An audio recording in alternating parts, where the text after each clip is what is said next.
يتم استضافة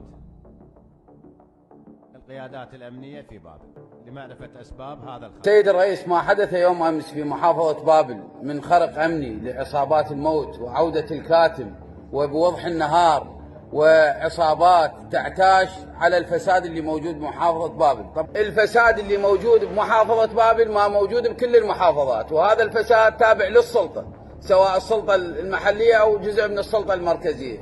هذا الفساد بدأ يؤسس إليه وبدأ تنظيم، وهذا التنظيمات بدأت أي صوت يجابه هذا الفساد أو أي صوت يعترض على هاي منظومة الفساد يجابه بالطريقة اللي جابهت به. ويوم أمس هاي العصابات والطريقة اللي دخلت بها البابل وخرجت منها من محافظة بابل، والقوات الأمنية على الرغم من تمكنها وسهرها ونفذت من محافظة بابل وخرجت المحافظة بغداد.